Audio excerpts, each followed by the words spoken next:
Welcome in my YouTube channel smart study. तो आज हम देख रहे हैं क्लास 11th में डायमेंशनल एनालिसिस का एप्लीकेशन, डेरिवेशन ऑफ फॉर्मूला। इसमें हम फॉर्मूला निकाल रहे हैं frequency of vibration of a string. ये हमें पता है या क्वेश्चन में दिया गया है कि frequency of vibration of a string which is denoted by new depends or may depends upon length of the string. Number 2, tension in the string. Number 3, mass per unit length, that is small n.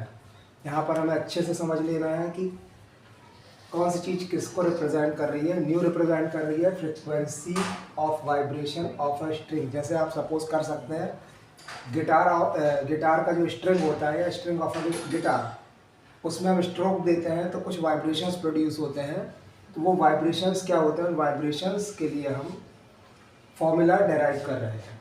तो ये जो vibrations है ये किस किस चीज़ पर depend करते हैं। नंबर 1, स्ट्रिंग की लेंथ कितनी है उस पर डिपेंड करते हैं।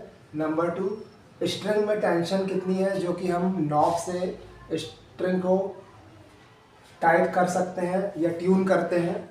और नंबर 3, मास पर यूनिट लेंथ, यानी यूनिट लेंथ में कितना मास है। जो स्ट्रिंग है उसमें हर एक यूनिट लेंथ पर कितना मास है उस पर डिपेंड करता है।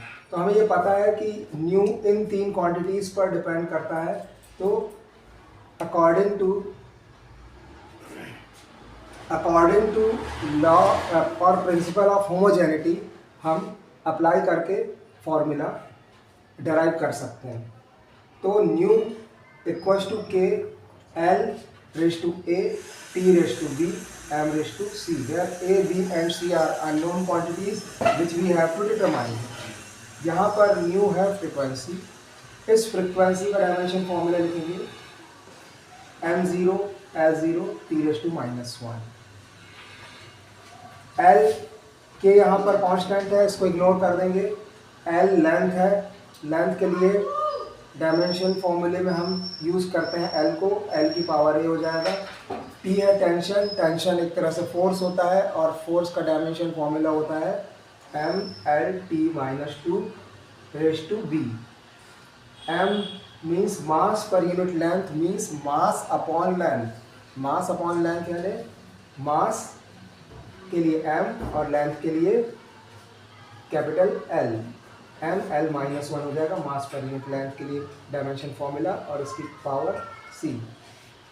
अब यहाँ पर हम सारे जो हमारे पावर्स हैं उनको कलेक्ट कर लेंगे। तो m की पावर आ जाएगा b plus c, l raise to, यहाँ से a आ रहा है, यहाँ से b आ रहा है और यहाँ से माइनस c आ रहा है, तो a plus b minus c, और t की पावर हो जाएगी -2b।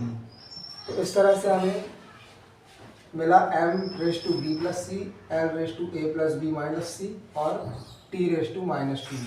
अब हम दोनों साइड जो पावर्स हैं उनको कंपेयर करेंगे। डायमेंशनल फॉर्मूला दोनों साइड सेम होना चाहिए according to principle of homogeneity. तो b plus C equals to 0, a plus b minus C equals to 0, -2b equals to -1। अब इनको हम सॉल्व करके ABC की वैल्यू फाइंड करेंगे। सबसे पहले इस थर्ड इक्वेशन से, थर्ड एक्सप्रेशन से हमें b मिल जाएगा 1/2, दोनों माइनस कैंसिल होगा, ये 2 नीचे गया क्रॉस मल्टीप्लिकेशन से, तो b की वैल्यू आ गई 1/2। c की वैल्यू फाइंड करना है, तो c क्या हो जाएगा, b साइड चेंज कर देंगे, तो c equal to -b, b की वैल्यू हाफ, तो c की वैल्यू नेगेटिव ऑफ b यानी -हाफ। a की वैल्यू क्या हो जाएगी, इस साइड चेंज होगा तो c नेगेटिव है, c पॉजिटिव हो जाएगा और b साइड आकर के नेगेटिव हो जाएगा। यहाँ पर b और c दोनों की वैल्यू हम रखेंगे तो क्या हो जाएगा, -हाफ -हाफ यानी -1 हो जाएगा।